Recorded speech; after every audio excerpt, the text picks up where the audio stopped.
Well, hello, and welcome to our study guide review for Chapter 22, Sections 5 through 7. As always, you want to have out your correcting pen so that you can make any additions or adjustments or changes that you need as we go through and review the information for this part. And as always, if you are reviewing as a class, you'll want to choose someone's name from the cards or from the seating chart and call on them to share their response before moving on to reveal the answer. All right, let's get started. So our first term here on the word list is bombard.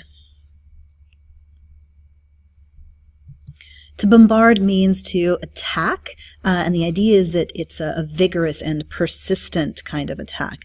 Usually that's happening with artillery, so like cannon fire and things like that. Our next term is rebel or rebel. So in this case, rebel is a noun. In this particular context, we have rebel, which is a verb. So it's spelled the same way, but when the word is used as a verb, it becomes rebel. So to rebel means you are opposing someone's authority, you are disobeying someone else's control or authority, and that's what we've got. We've got southern states that are rebelling. And our next term, shrine.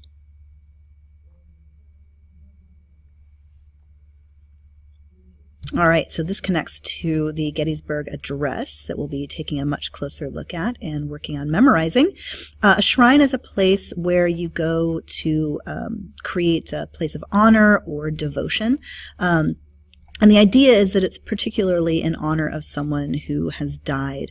And in the context of the Gettysburg Address, we're talking about the cemetery at the battlefield that was created, and the place or the object where the dead are is in some way hallowed, right? It becomes sacred because of its connection to this something, like this event or a person who is important. All right, and moving on to the identification, the monitor. So the Monitor is an ironclad ship that was constructed by the U.S. Navy in response to the construction of the CSS Virginia by the Confederate States of America. Massachusetts 54th Regiment.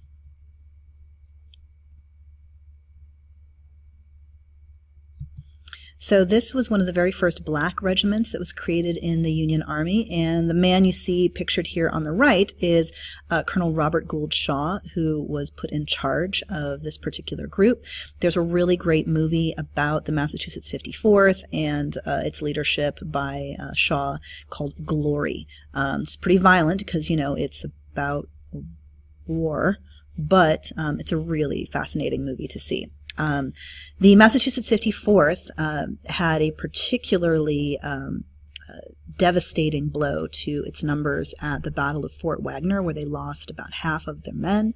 But as a result of how hard they fought and everything that happened to them, they actually earned a great deal of respect from a lot of the white soldiers. All right, as always, you'll want to pause here before moving on so that you can jot down any corrections that you need to make. All right, number one, how did the Confederate Army take control of the Merrimack, and how is the Merrimack related to the Virginia?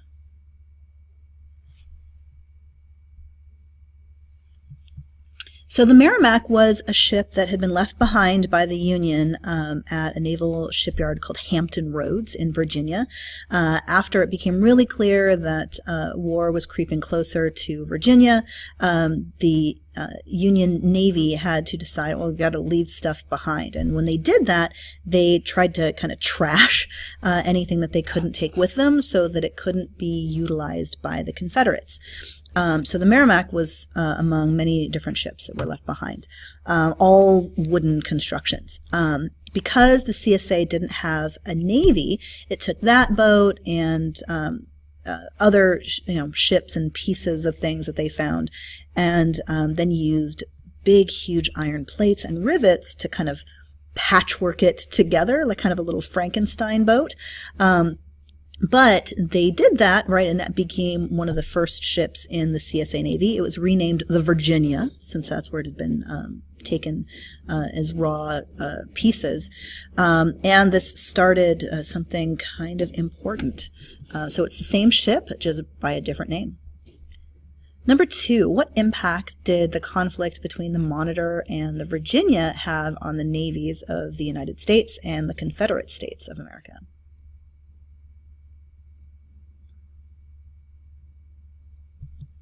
So it became very clear, because both were covered in metal, that neither ship was going to be able to damage the other terribly well. But they were both very, very able to destroy standard wooden ships. And so people realized, hey, maybe we should keep doing this whole metal-covered boat thing as a way to make our ships more resistant to attack. All right, and again, you'll want to make sure that you pause here so that you can get any corrections that you need before moving on.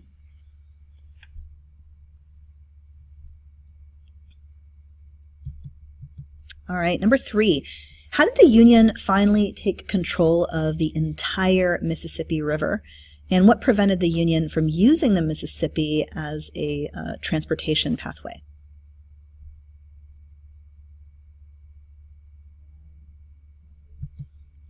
So the Union took control of the Mississippi by capturing and controlling cities that were along the remainder of the river. And most strategic, and ones that you maybe have heard of, are New Orleans, Baton Rouge, Natchez, Memphis. So New Orleans is at the mouth of the Mississippi as it lets out into the Gulf of Mexico. So it's the southern part. And then all the way up to Memphis, which is in Tennessee. The CSA still held Vicksburg, though, and you'll see the map of Vicksburg over here in the bottom left. It's this little, set of grid squares along this weird bend in the Mississippi River, and they call that bend a hairpin turn. Vicksburg was high up on a bluff, so a kind of very steep cliff, just like Finch's Landing in To Kill a Mockingbird. So it's set on a top of a steep cliff overlooking the Mississippi. And it was at this really odd turn in the river, and so it made it particularly strategic. So that helps us with number 4, right? So it's on this high bluff at the turn, which means it's easy for them to defend themselves, but difficult for somebody to attack and capture. All right, for the next part of number 4, when did the Union finally capture Vicksburg?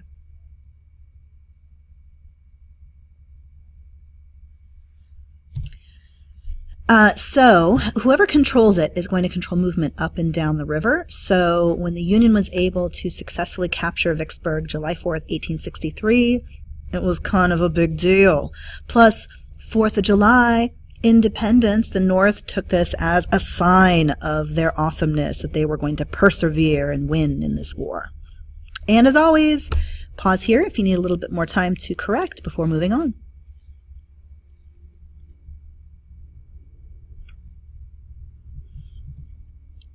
All right, and just take a quick little gander at this one. If you need to pause here to read it for a few moments, and you can do that. You've got Lincoln at the top, Confederate President Jefferson Davis down there at the bottom, and he holds the key to victory. In this case, the key is control of the Mississippi River and Vicksburg. Number 5. Because much of the war was fought in Southern territory, how was the South badly damaged by the efforts of the Union Army?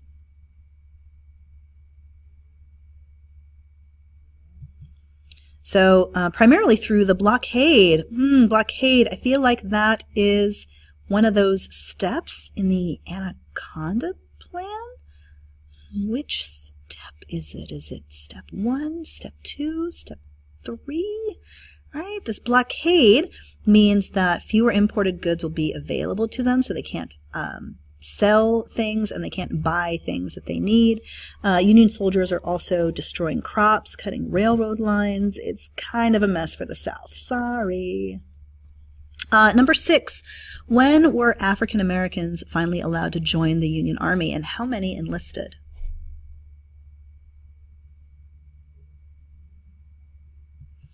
So this is in 1862 when they finally allow black soldiers to join the Union Army. Remember, just because there's this whole anti-slavery thought does not mean that people are not still racist, right? But there are about 186,000, right? So close to 200,000 African Americans that decide to sign up to join the Union Army to fight for the cause. And a great number of them were former slaves, so it's kind of awesome. All right, number 7, in what ways were African American soldiers treated differently than white soldiers, and what other dangers did they face?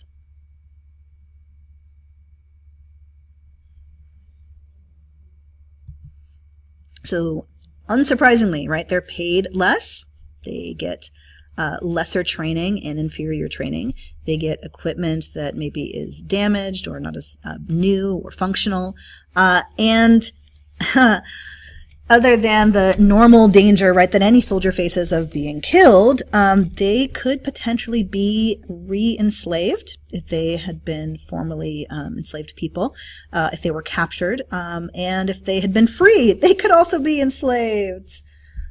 Oh, what a mess. All right, and again, pause here if you need a little bit more time to get your corrections before we move on.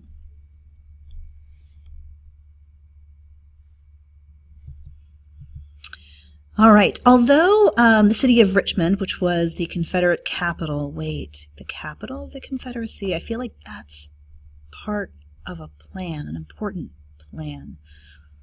All right, so Richmond had been saved from earlier attempts to capture and destroy it.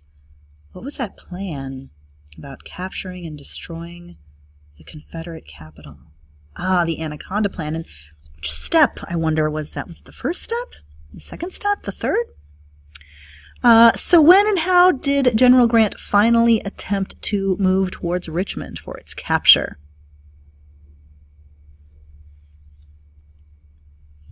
So this happens at a conflict called the Battle of the Wilderness. Union forces were just doing this hardcore kind of guerrilla-style attack, chasing the troops on the CSA side, and just kept pushing as far as they could into Southern territory, causing the CSA troops to flee.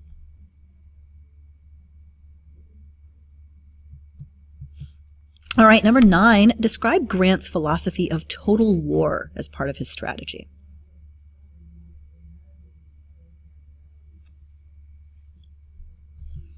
So the idea of total war is that you're not just waging a physical war, right, which is important. I mean, that's kind of traditionally how war is waged, physically. But in addition to that, you're going all out and you're waging also psychological warfare. So you're doing everything you can physically and mentally to not just damage the land or to destroy the enemy's ability to support its army or to reinforce its army with supplies and soldiers, but you're also trying to get people so sad and depressed and overwhelmed and filled with hopelessness that their will to fight is diminished. So psychological warfare and physical warfare. Super effective, super awful, but again, super effective. Number 10, what happened to the Shenandoah Valley and what happened to Atlanta? Well, these pictures here are any hint. We know that the Shenandoah Valley was destroyed. The city of Atlanta was set on fire.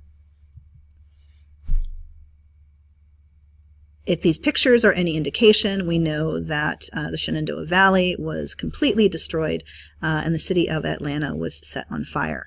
What you see in the colorized photo on the right, the larger one, are remains from some of the train tracks that lead into Atlanta. And then for size, you'll see in the middle of this kind of blank, lighter area where the tracks are split, there is a person, a tiny, tiny person there. But the devastation was immense. All right, and as always, pause here if you need to before moving on so you can get your corrections. All right, number 11, you had to describe the events of the election of 1864. So why don't you take a moment and turn to a table partner, maybe check in with somebody nearby, and share what you came up with for number 11 to make sure you've got everything covered.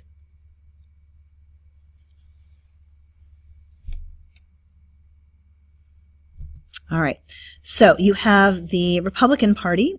They had changed their name partway through the war to call themselves the National Union Party as a ploy to attract Democrats that were for the war. The Democratic Party was fairly split at this point in the war. Some were for the war, some were against it, like the Copperheads. But the National Union, formerly the Republican Party, was headed by Lincoln. The Democrats' candidate was General George McClellan. Yeah, that guy, McClellan, the guy that had been in charge of the U.S. Army for Lincoln until he quit and said, I'm out, this is a mess, and then was replaced by Ulysses S. Grant. And in the election of 1864, there were no southern states that participated. McClellan's platform was largely on let's end the war as quickly as possible and we'll just be separate countries. Lincoln, interestingly, chose a southerner as his running mate for vice president, a guy named Andrew Johnson. Johnson was a Democrat, and yes, he was a southerner. He was from Tennessee, but he was very much pro-union, and it was a smart move to attract other pro-war Democrats to get Andrew Johnson on board. Remember, Johnson becomes president after Lincoln is assassinated by John Wilkes Booth. And we see in the election of 1864, the popular vote is split between McClellan and Lincoln. Not evenly. I mean, it's still definitely a big advantage for Lincoln here, but 55% of individual people voted for Lincoln, 45% of individual people participating in the election voted for McClellan. There were no southern states, so like 11 Confederate states were not participating in the election because they had seceded and were not part of the country. So these are, northern states entirely. Lincoln really was kind of depressed and not super optimistic about his chances for re-election. He did not think that he was going to be elected for a second term, but shockingly to him, he won by an electoral landslide. McClellan, even though he had 45% of the popular vote, got only 21 electoral votes. Lincoln had 212 electoral votes. And at the time, based on the number of states, he only needed 117 electoral votes to win. So he got almost 100 more electoral votes than he actually needed for victory. All right, and number 12, how did General William Tecumseh Sherman take control of Georgia? He's Tecumseh even though he's named after the Native American Tecumseh, because a lot of people mispronounced Tecumseh. So he participates in total war, Tecumseh Sherman does. So destroying everything, he just commands his soldiers, trash it all, set it on fire, break it, burn it, knock it to pieces, shoot at it, anything they come across. This is Sherman's March to the Sea, as they call it. And he and his men capture the city of Savannah in South Carolina and then start moving up to North Carolina. As always, pause here if you need a little bit more time before we move on.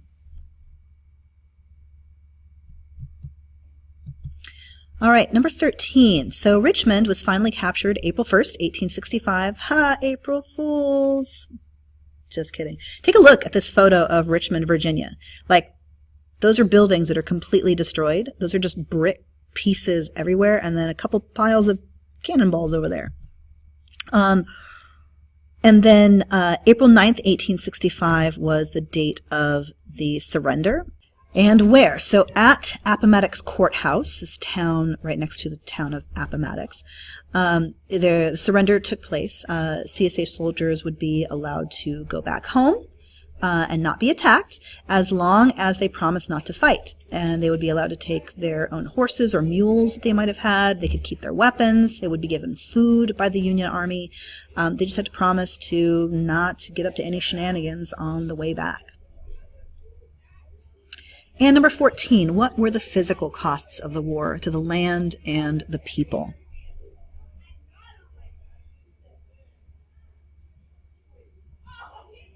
Unsurprisingly, right, you've got a lot of families that are losing relatives and friends. There were over 620,000 dead after these 4 years of war. A lot of soldiers had lost limbs through disease or amputation, and farms and livestock were largely destroyed. All right, you'll want to pause here so that you can do any corrections you need to before we look at some infographics.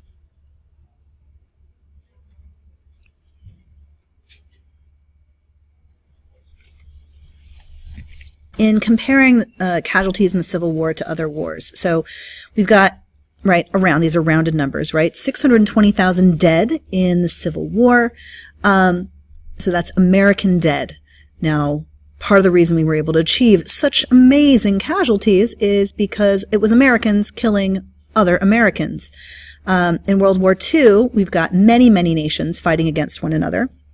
And over the course of U.S. involvement, 318,000 American dead. Now, that's still a tremendous number of people. It's still a huge loss of life, but still not as many as Americans were able to kill of other Americans. If you added up the number of American dead from World War II, World War I, the Vietnam War, Korean War, Mexican-American War, Spanish-American War, Revolutionary War, War of 1812, and if you included in that the number of Americans dead through 2012 in Operation Iraqi Freedom and Operation Enduring Freedom, you added up the number of all of those American dead, it would still be less than the number of Americans killed by other Americans during the Civil War. Now, between 2012 and now, with some of these military efforts still going on, that number may be a little bit closer. And maybe the Civil War won't be the top one any longer. But still, it's a massive number of Americans killed by other Americans. All right. And as we wrap up, number 15, why is the Civil War described as modern?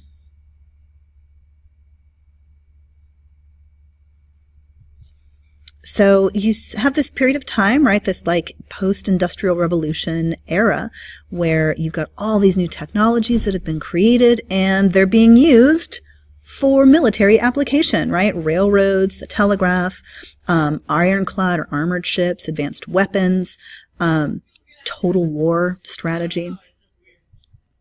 And finally, number 16 is a why do you think Southerners romanticized their way of life before the war? So this one's a why do you think, which means answers will vary. So you'll want to pause here for a moment before we come back so that you can check in with a table partner, maybe talk to, one or two other people around you to get their thoughts on number 16, because you will need a response for this one.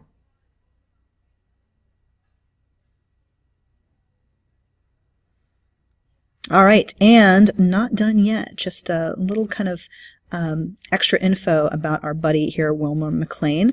We hear about him in the Ken Burns Civil War documentary as well. That's his home. July 18th, 1861, Wilmer McLean lived in the town of Manassas, Virginia, where the Battle of Bull Run was fought, that first kind of major battle of the Civil War. And CSA General P.G.T. Beauregard has dinner there, and he recalls later, a comical effect of this artillery fight, Battle of Bull Run, was the destruction of the dinner of myself and staff by a Federal shell that fell into the fireplace of my headquarters at the McLean House. Beauregard had commandeered McLean's home to use it as his headquarters during this battle. McLean obviously not super thrilled about it. And the house ends up being destroyed. And then in 1863, McLean decides that he is going to move over 100 miles south, right, away from all the crazy fighting, to the town of Appomattox Courthouse. And April 9th, 1865, Lee and Grant meet to discuss the surrender of the Confederate Army after the Battle of Appomattox Courthouse, literally in Wilmer McLean's new home that he's moved to like 2 years before. Yeah, like it started in his house, and it ended in his house. It's super weird. All right, ladies and gents.